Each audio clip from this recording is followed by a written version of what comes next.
एक महल बना हुआ है, उसमें 4 दरवाजे हैं। पहले दरवाजे पर लिखा हुआ है गाय बंधी, और ऊपर लिखा है जो गाय के लात मारेगा वो अंदर जाएगा। दूसरा दरवाजा है जिस पर एक वैश्या बैठी हुई है और उस पर लिखा है जो वैश्यागमन करेगा वो अंदर जाएगा। तीसरा दरवाजा है उस पर मांस रखा हुआ है, जो मांसाहार करेगा वो अंदर जाएगा। चौथा दरवाजा है, देख पहले पर गाय बैठी हुई है, दूसरे पर वैश्या है, मांस है। अब ये दरवाजे बने हुए हैं सज्जनों, जो इसके अंदर जाएगा पहले गाय की लात मारे तो अंदर जाए, वैश्या के साथ समागम करे तो अंदर जाए, शराब पिए तो अंदर जाए, और मांस खाए तो अंदर जाए। 4 दरवाजे हैं।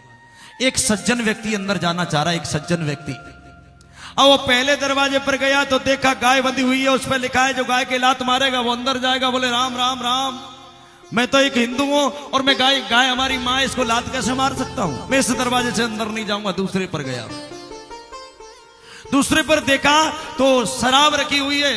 बोले ये तो शराब है, मैंने कभी बीड़ी नहीं पी, मैं शराब कैसे पीऊंगा? मैं अंदर नहीं जाऊंगा, अगले दरवाजे से चला जाऊंगा। आगे गया, मांस रखा हुआ है।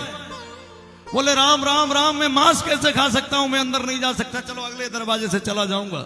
अगले दरवाजे पर गया तो वैश्या बैठी हुई है। कहने लगा राम राम, इसके बराबर तो मेरी बेटियां हैं, मैं इसके साथ में समागम कैसे करूंगा? अब वो व्यक्ति विचार करने लगा, कौन से दरवाजे से जाऊं?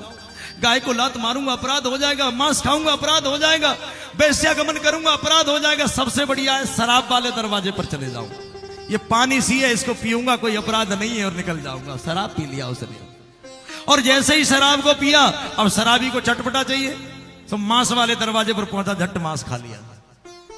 अब जो शराबी होता है वो मांसाहारी होता है, और मांसाहारी होता है वो गंदा भी बहुत होता है। फिर उसको वैश्या वाले दरवाजे पर गया, वैश्या के साथ समागम कर लिया, और फिर आया लौट करके, बोले मुझसे बड़ा कौन है? गाय में लात मारी और अंदर चला गया। एक शराब ने जो 3 काम करने के लिए तैयार नहीं था, वो सारे काम करवा लिए। किसने? एक शराब ने। जो व्यक्ति कुछ भी करने को तैयार नहीं था, उसने पहले शराब पिया, शराब को सरल समझा, तो शराब के नशे में सारे काम कर दिए। सब पापों की माता दारू है, और दारू पीने वाला अगर भगवान की कथा को सुने तो पाप मुक्त हो जाता है, हमेशा पाप मुक्त हो जाता है।